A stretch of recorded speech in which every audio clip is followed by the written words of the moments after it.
delighted to be joined by Charlie Poste. How are you, Charlie? Good, Davey, yeah. Very good. Charlie, we're here on a miserable day, but here at your yard where you're busy. You have over 50 horses now. Yeah, the things are absolutely flying at the moment. Like, we've been at the yard 4.5 years, and we came over with sort of 8 or 10, and it's built up. We've been very lucky to be supported alongside the point-to-pointers by a lot of the professional yards. Ollie Murphy, Dan Skelton, John Joe Neely, and Ian Williams sending us breakers and pre-trainers. So we have a year-round business, which is great for us and great for the staff. Means we can keep them employed.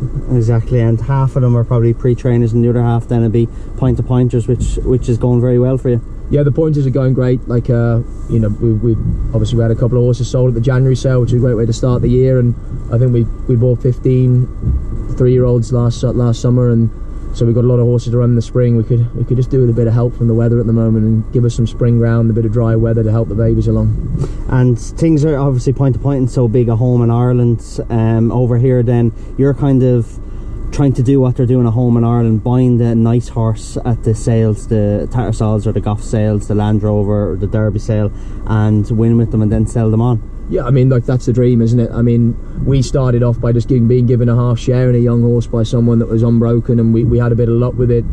Like you say, we saw a bit of what was going on in Ireland and saw Tom Lacey and guys like that doing it, and it's something Francesco and I really enjoyed. So we just kept reinvesting our money, and it's gone year and year. We've been able to buy better stock, and it keeps building, and fortunately the horses are doing well on the track now as well, which is great. Yeah. And speaking of just here's the horses now coming up here, Gallop. The Irish pointers are doing so well when they're being bought and sold to either stay at home in Ireland or to come here in the UK, so that's obviously a massive incentive for you then. Yeah, it's got to be huge for us. I mean, what we're trying to say is, going back to your previous point about the Irish system, you know, as in it's something that's quite new in England, and it's sort of gathering momentum. There's people, whenever there's change, that are slightly anti to it because they think it's taken away from the amateur fun element of point-to-pointing. But much as I don't ever want to see English pointing become like Ireland, where it is completely commercial almost now to the exclusion of all the other races, I don't see why in England we can't coexist alongside each other. It brings a lot of investment into the sport. It brings new younger people in, because for a lot of young people now, they see this as a way of getting into trying to make a few quid, trying to have a bit of fun along the way, and like I say, getting involved in point-to-pointing.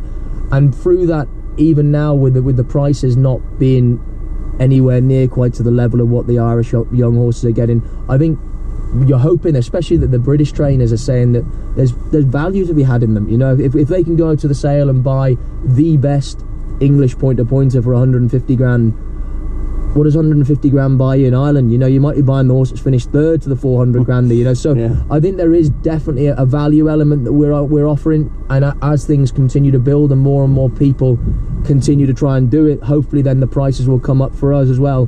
But like I say, and then I think with regard to the English pointing scene, it's a great way of new investment, brings competitive racing, and I would love to see English pointing as like an academy for national hunt racing in Britain with the riders and the horses.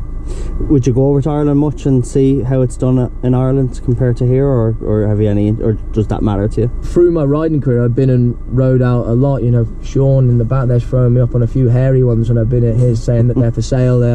But yeah, I've been to Donica's and Dennis's and Collins and Sean's, and they're fantastic setups. I mean, you're looking at guys that, well, some of them do train very successfully on the rules alongside everything else, and they're fantastic operators, and yeah, from what we do here, from being over there, you pick up things from the riding out and what's going on in the yard, and try and implement it back into what you do.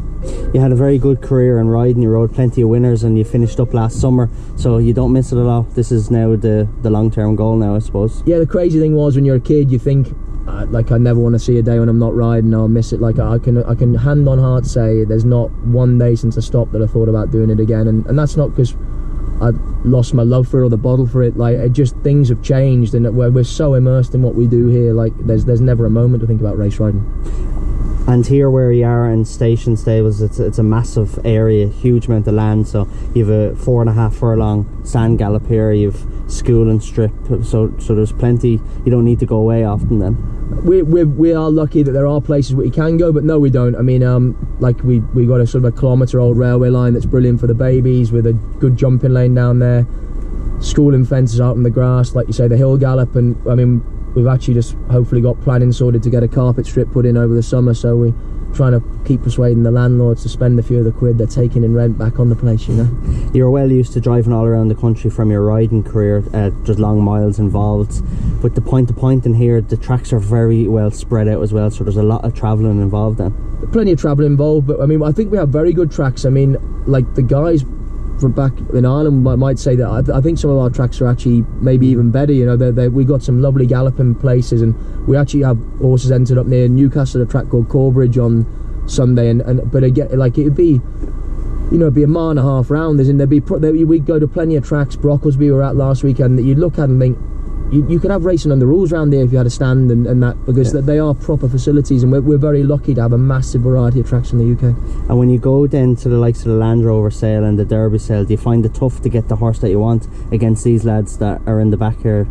Massively, because they got more money than me, but isn't it, things keep, like I say, as we keep developing and we get more in the pot, then it makes it a bit more spicy and interesting. And we also don't have to be careful, because you've always got to be looking at your margin, a bit like what we're saying. You can go and spend 75-80 grand on a store if you think potentially you can get 400 back.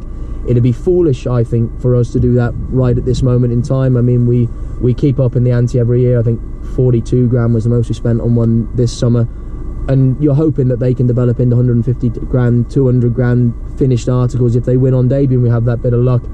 And if the prices continue to rise, then yeah, I suppose we will try and get mixed in with a few more of those even more expensive ones, and then the sales become ever more competitive, don't they?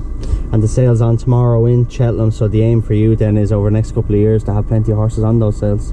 Yeah, as in a bit gutted we missed out on this one, as in I hope that we'll be able to get one in every sale after Christmas this year, but we've been held up by the weather. A couple of, as you do, we had one on the seat looking like it would win that had gone there, and one that just didn't really front up on the day, finished second. So you need all this luck and things to come together, and probably missing out, it doesn't do you any harm. It gives you a wake-up call that it ain't that straightforward. Makes you more hungry. Exactly, massively. So need to try and get a few into the festival sale now. Good. Well, listen, Charlie, thanks for having us this morning, and very best of luck for the rest of the year with it. Cheers, Davey. Thank you.